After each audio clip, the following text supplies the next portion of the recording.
చెర్లపల్లి సమీపంలోని చక్రీపురం చౌరస్తాలోని రెడ్డినగర్ కాలనీ వాసులు సమస్యలతో సహజీవనం చేస్తున్నారు.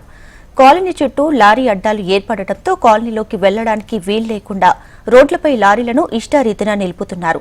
అసాంఘిక కార్యకలాపాలకు కాలనీని అడ్డాగా మార్చుకుంటున్నారు. ఇదేమని ప్రశ్నిస్తే దాడులకు తెగబడుతున్నారని, సమస్యను అధికారుల దృష్టికి తీసుకువెళ్లినప్పటికీ స్పందన లేదని కాలనీవాసులు ఆవేదన వ్యక్తం చేస్తున్నారు. దీనిపై మరింత సమాచారాన్ని మా ప్రతినిధి రజిత అందిస్తారు. చెర్లపల్లి పరిధిలోని రెడ్డి కాలనీ వాసులు సమస్యల సుడిగుండంలో జీవిస్తున్నారు. ఇక్కడ చెర్లపల్లి జైలుకు వెళ్లాలన్నా, ఇప్పుడు కొత్తగా ఏర్పాటైన రైల్వే టెర్మినల్కు వెళ్లాలన్నా కూడా ఈ ప్రాంతం నుండే వెళ్లాల్సి ఉంటుంది. అయితే నిత్యం ఈ రద్దీగా ఉండే ఈ రోడ్డు పైన ట్రాఫిక్ సమస్యలతో పాటు వివిధ సమస్యలను అయితే కాలనీ వాసులు ఎదుర్కొంటున్నారు. ఇక్కడ విజువల్స్ లో చూడొచ్చు, ఈ రద్దీగా ఉండే రోడ్ల పైన నిత్యం వాహనాలు వెళ్తుండడంతో దుమ్ము ధూళి, దీంతో పాటు కొన్ని అసాంఘిక కార్యకలాపాలు కూడా ఇక్కడ జరుగుతున్నాయని అయితే వీరు చెప్తా ఉన్నారు. మనతో పాటు ఇక్కడ నివసించే కొంతమంది స్థానికులు ఉన్నారు, వారి చేత మాట్లాడించే ప్రయత్నం చేద్దాం. సార్ చెప్పండి, ఎన్ని రోజుల నుంచి మీరు ఈ సమస్యను ఫేస్ చేస్తున్నారు? అసలు ఇంకా ఎలాంటి సమస్యలు ఉన్నాయి? మేము గత 5-6 సంవత్సరాల నుంచి, అంతకుముందు నుంచే పని నుంచి ఉంది. అప్పుడు కాకపోతే మాకు కొన్ని ఇండ్లు ఉండే కాబట్టి మాకు అంత సమస్యలు. ఇప్పుడు మొత్తం కాలనీ మొత్తం హౌస్ఫుల్ అయిపోయింది. రావాలంటే కూడా చాలా ఇబ్బంది. ఇంకోటి ఏంటంటే దీనికి తోడు టెర్మినల్ ఓపెన్ అయింది. Cherlapalli central jail main. మాకు ఎలాగంటే అసలు రోడ్డు దాటామంటే కూడా మాకు ఇబ్బంది లేదు. అలా చూడండి ఒకసారి కెమెరా చూడండి. మేము రైట్ టర్న్ ఎలా తీసుకోవాలి? రైట్ టర్న్ తీసుకుంటే అక్కడికి వెళ్ళి వచ్చే బండి మాకు ఎంత ఇబ్బంది అవుతుంది. మాకు దుమ్మండి ఇష్టపడి ఇదాన్ని చూడండి. మా కాలనీ అసలు ఒక ఎంట్రన్స్ తప్ప, రెడ్డి కాలనీ తప్ప ఇన్ని లక్షల కోట్లు పెట్టుకుని ఇళ్ళకు కూడా మేము పోవాలంటే కూడా జస్ట్ ఆడ పోతే మట్కా ఆడుతున్నారు, గంజాయి తాగుతున్నారు. మేము చూపించాము కూడా, పోలీసులను కూడా తీసుకొచ్చాం. ఎంత కలిసాం అసాంఘిక కార్యక్రమం అంటే వెనకకి వెళ్దాము.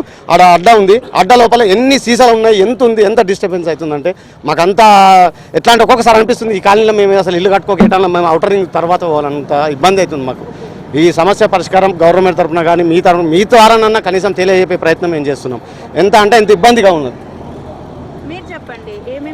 మా కాలనీ సమస్యనే కాకుండా ప్రధానంగా చెర్లపల్లికి వెళ్ళే దారి, చెర్లపల్లి ఓపెన్ చేయాలి, ఇండస్ట్రియల్ చెర్లపల్లి కంపెనీలకు కార్మికులు లక్షల కొద్దిగా వెళ్ళిన మన గవర్నమెంట్ కనీసము ఒక ఎత్తు కూడా, ఒక అధికారి కూడా వచ్చి ఏమవుతుంది చెర్లపల్లి నుంచి ఇక్కడ వెళ్ళే ప్రధాన దారి ఏముంది అనేది ఏ అధికారి కూడా, ఒక పోలీస్ అధికారి కానీ ఎవరు కానీ ఇక్కడ వచ్చి కన్నెత్తి చూడరు.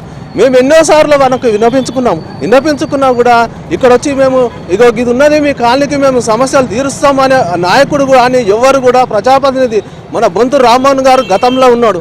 ఇప్పుడు ఆయన సతీమణి చెర్లపల్లి డివిజన్ 3లో ఆమె భార్య నివాసం కూడా మరి రెడ్డి కాలనీలో ఉంది. కానీ కన్నెత్తి చూడదు. ఇక్కడ రోజు వస్తుంది వెళ్తుంది, కానీ ఇక్కడ గింత కూడా పట్టించుకోదు. బస్ స్టాప్ పక్కకున్న చెత్త కూడా పట్టించుకోదు. అక్కడ పక్క చూడండి, మీరు ఒక్కసారి చూడండి, చూస్తే ఆ స్టాప్ దుకాణం ఇక్కడ పోతే కాంట. ఇట్లా ప్రధానంగా మాకు సమస్యలు అంటే అసలు ఇంకా మేమంటే ఇట్లా వెళ్తున్నాం వస్తున్నాం, మా మహిళల మీద దాడులు, మా కాలనీ కుటుంబ సభ్యుల మీద కూడా ఈ లారీల యజమానులు కాలనీ లోపలికి వచ్చి కూడా దౌర్జన్యం చేశారు. అది కూడా మేము చెర్లపల్లి పోలీస్ స్టేషన్లో కూడా కంప్లైంట్ ఉంది.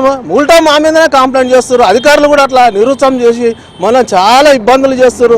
ఈ డస్ట్ వలన, ఇక్కడ లారీలు వాహనాలు ఆపుడు వలన మా కాలనీలో చాలా సమస్యలు వస్తున్నాయి. కూడా ఇక్కడే తాగుతున్నారు, మీరు చూశారు కూడా, తాగుతూ ఉంటారు. ఏమన్నా అంటే ఇదే దౌర్జన్యాలు.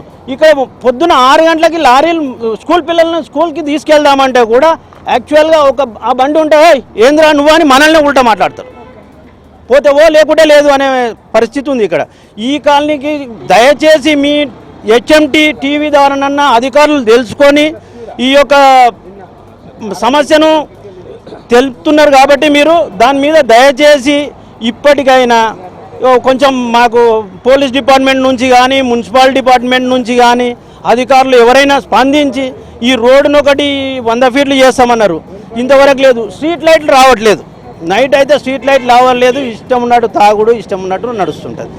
దయచేసి ఇవన్నీ చేయాలని మా విజ్ఞప్తి.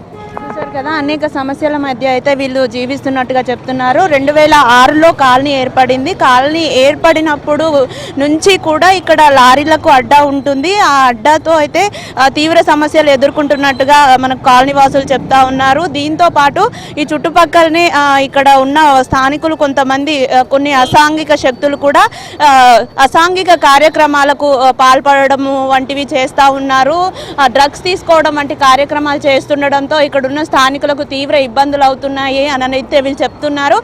ప్రశ్నిస్తే కనుక వీళ్ళపైనే దాడి చేసినట్టుగా కూడా వాళ్ళు చెప్తా ఉన్నారు. ఇప్పటికైనా ఇక్కడ చూడొచ్చు మనం విజువల్స్లో ఈ టర్నింగ్ మొత్తం ఈ కాలనీకి రావాలంటే కూడా ఇక్కడ మొత్తం వెహికల్స్ లారీలు అవన్నీ పెట్టడంతో ఇక్కడ టర్నింగ్ దగ్గర ప్రమాదాలకు గురవుతున్నామని కూడా వారు ఆవేదన వ్యక్తం చేస్తున్నారు. ఇక్కడ విజువల్స్లో చూసుకుంటే ఉదయం సాయంత్రం వేళల్లో భారీగా ఈ ప్రాంతంలో ట్రాఫిక్ ఉంటుంది. అలాంటి సమయంలో ఇంకా తీవ్రంగా సమస్యను ఎదుర్కోవాల్సిన పరిస్థితి ఉందని అయితే వాళ్ళు చెప్తా ఉన్నారు. దీంతో పాటు స్ట్రీట్ లైట్లు రాకపోవడం, వివిధ సమస్యల మధ్య వారు జీవిస్తున్నట్టుగా అయితే మనకు చెప్తా ఉన్నారు. ఇప్పటికైనా అధికారులు స్పందించి అంటే ఇటు సైడ్ చెర్లపల్లి ఇండస్ట్రియల్ ఏరియాకు వెళ్ళాలన్నా, చెర్లపల్లి జైలుకు వెళ్ళాలన్నా, టర్మినల్కి వెళ్ళాలన్నా కూడా ఇదే మార్గం. ఈ మార్గంలో ఇన్ని సమస్యలు ఉన్నా కూడా ప్రభుత్వము పట్టించుకోవడం లేదు. ఇప్పటికైనా అధికారులు స్పందించి వీళ్ళ సమస్యలను తీర్చాలని అయితే వారు కోరుతున్నారు.